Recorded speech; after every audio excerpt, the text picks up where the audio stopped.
Terlalu banyak anak-anak bangsa berharap setelah 20 Oktober nanti Mulyono alias Jokowi sekeluarga bisa digiring masuk penjara demi tegaknya keadilan dan juga supaya presiden-presiden yang akan datang tidak lagi melakukan kesalahan fatal seperti yang dilakukan oleh Saudara Mulyono atau Jokowi.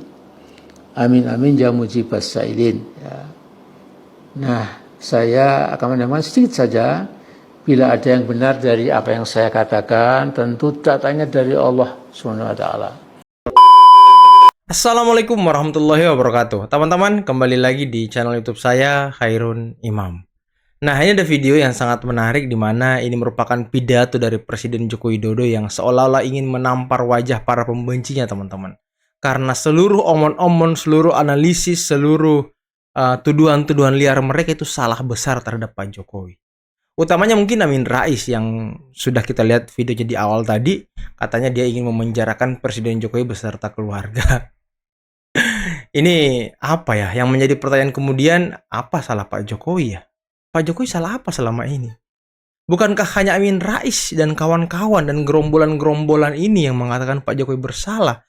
Dan entah apa salah Pak Jokowi?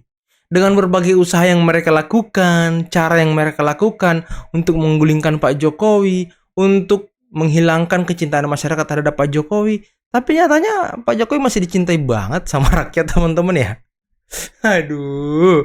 Dan juga ya kalau kita lihat ya Rocky Gerung yang selalu mengatakan bahwa hilirisasi ini yang dilakukan di Indonesia hanya untuk mengenyangkan Cina dan segala macam. Itulah propaganda-propaganda murahan yang disebarkan oleh mereka-mereka ini sepertinya tidak ngefek sama sekali ke Pak Jokowi ya. Dan satu hal yang saya pelajari teman-temannya selama ini bahwa orang yang pandai berfilsafat dan pandai mengolah kata dan kalimat itu memang cenderung dapat dipercayai sama orang lain. Walaupun yang diucapkan itu omong kosong ya, kayak Rocky Gerung teman-teman. Banyak sekali pengikutnya kan. Oke teman-teman, kita akan melihat pidato Pak Jokowi. Tapi sebelum itu, jangan lupa like, subscribe, dan share. Dan tanpa perlu berlama-lama lagi, mari kita mulai videonya berikut ini. Memang negara kita kaya, boksit, batu bara, kelapa sawit, ikan, dan masih banyak lagi. Tapi tidak cukup di situ. Kalau kita tidak melakukan hilirisasi industri. Kalau kita melakukan hilirisasi industri, kita pasti bisa melompat lagi. Kita bangun industri pengolahan boksit, sehingga impor alumina tidak perlu dilakukan. Kenapa ini harus dibangun? Karena kebutuhan kita gede dan separuh dari kebutuhan itu kita masih impor. Jadi kalau smelter grade alumina refinery ini jadi, dari sini akan dibawa ke Kuala Tanjung. Di sana ada industri aluminium, kerjain di sana, selesai jadi aluminium sehingga kita tidak impor lagi. Bismillahirrahmanirrahim. Assalamualaikum warahmatullahi wabarakatuh. Waalaikumsalam warahmatullahi. Selamat pagi, salam sejahtera bagi kita semuanya, shalom. Yang saya hormati Menteri BUMN, Menteri Investasi, pimpinan Komisi 7 DPR RI, yang saya hormati Gubernur Provinsi Kalimantan Barat, Bupati Mempawah, yang saya hormati Direktur Utama dan Komisaris Utama MinID, Pak Indi, Pak Buat Tawasir, Direktur Utama dan Komisaris Inalum, serta PT Antam, Bapak Ibu sekalian, hadirin dan undangan yang berbahagia.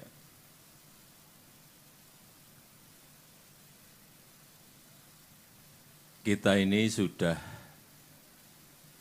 mengekspor bahan-bahan mentah lebih dari 400 tahun yang lalu. Wow. Sejak zaman VOC, kita ekspor bahan-bahan mentah kita. Yang dulu banyak adalah rempah-rempah. Dan negara yang mengimpor bahan-bahan mentah kita, semuanya menjadi negara maju. Kita yang memiliki sumber daya alam, ekspor hanya bahan mentah,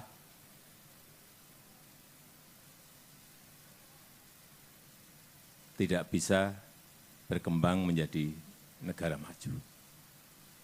Dan negara-negara maju betul-betul sudah kecanduan terhadap import bahan-bahan mentah kita. Sehingga saat kita ingin hilirisasi pasti diganggu. Pasti mereka tidak rela, pasti mereka tidak mau. Untungnya ada geopolitik global. Ada COVID. Ada resesi ekonomi. Sehingga negara-negara maju sibuk dengan masalah yang mereka miliki, sibuk dengan problem-problem, menyelesaikan problem-problem yang mereka miliki, dan melupakan kita. Ya, inilah kesempatan kita untuk membangun industri, untuk membangun smelter dari mineral-mineral yang kita miliki. Dan tidak ada yang mengganggu, meskipun saat kita 4 tahun yang lalu kita stop nikel, Uni Eropa membawa kita ke WTO. Tapi setelah itu enggak ada. Boksit kita stop, enggak ada yang komplain, enggak ada yang gugat.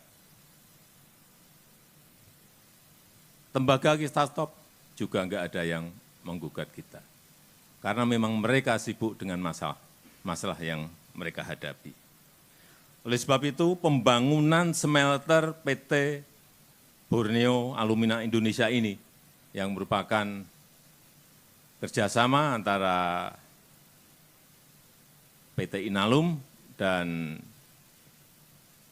PT Antam, hari ini kita lihat betul-betul telah kejadian dan selesai untuk fase pertamanya. Luar biasa.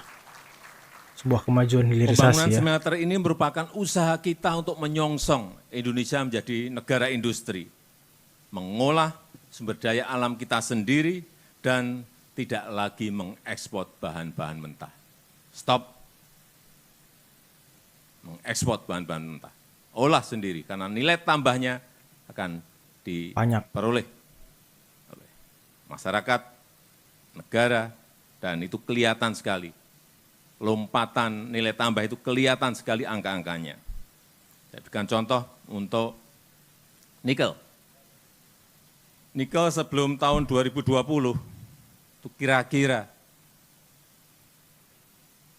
ekspor kita mentahan itu 1,4 sampai 2 billion US dollar. Artinya kurang lebih berapa? 20-an triliun. Begitu kita stop, tahun kemarin 34,8 billion US dollar. Artinya hampir 600 triliun. Nilai tambah menjadi kita miliki sendiri. Dan kita tahu kebutuhan aluminium di dalam negeri saat ini 1,2 juta ton. 56%-nya kita impor. Kita punya bahan bakunya, kita punya aroma materialnya, tapi 56 aluminium kita impor. Oleh sebab itu, setelah ini selesai berproduksi, impor yang 56% ini bisa kita stop. Enggak impor lagi, kita produksi sendiri di dalam negeri, dan kita tidak kehilangan devisa, karena dari sini kita harus keluar devisa kira-kira 3,5 billion US dollar setiap tahunnya. Angka yang besar sekali, 50 triliun lebih devisa kita hilang gara-gara kita impor aluminium. Dan saya senang sekali ekosistem dari hulu sampai hilir untuk industri aluminium ini yang terintegrasi betul-betul telah selesai untuk fase pertamanya, dari bahan baku, dari Tayan ditarik ke sini, di sini jadi alumina, kemudian dikirim lewat Pelabuhan Kijing ke Kuala Tanjung untuk diolah lagi di PT Inalum, dan kita harapkan dengan investasi sebesar 16 triliun rupiah, kita betul-betul akan memulai babak baru Indonesia sebagai negara industri. Dan juga tadi sudah disinggung oleh Pak Menteri BUMN bahwa kemarin kita juga telah memulai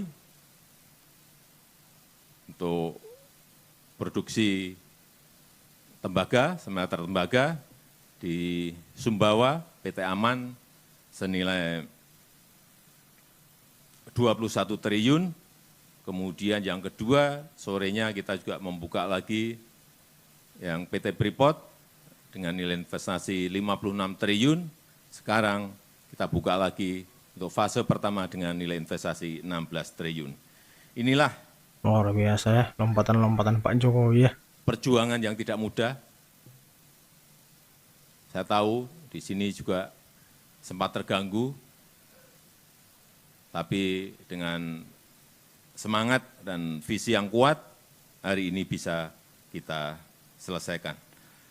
Dan ini akan merupakan jejak-jejak industrialisasi, dimulainya industrialisasi di negara kita Indonesia. Saya rasa itu yang ingin saya sampaikan, dan dengan mengucap bismillahirrahmanirrahim pada pagi hari ini, saya resmikan injeksi bauksit perdana smelter grade alumina refinery PT Borneo Alumina Indonesia di Kabupaten Mempawah, Provinsi Kalimantan Barat. Terima kasih. Luar biasa Wassalamualaikum ya. warahmatullahi wabarakatuh. Waalaikumsalam. Mohon warahmatullahi berkenan wabarakatuh. mendampingi para Menteri Kabinet Indonesia Maju.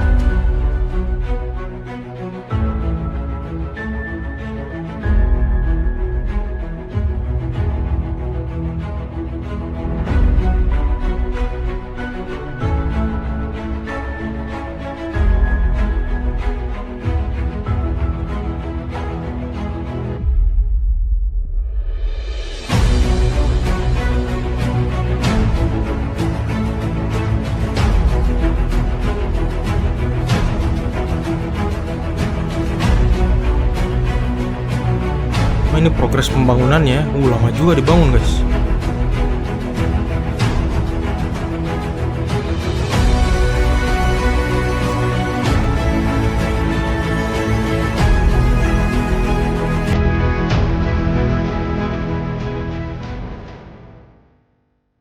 Smelter grade alumina Mempawah.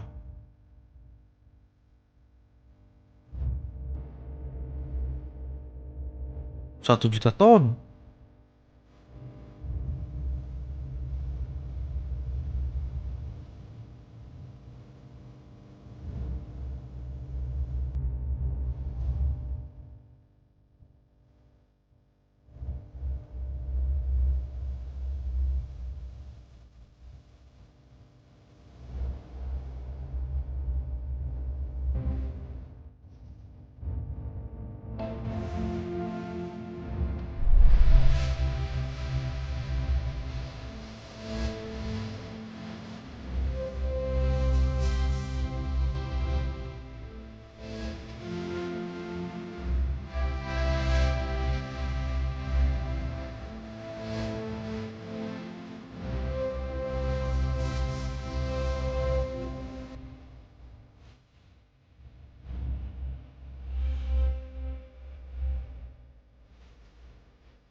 Ini baru presidennya tidak omon-omon teman-teman. Dibuktikan kata-katanya.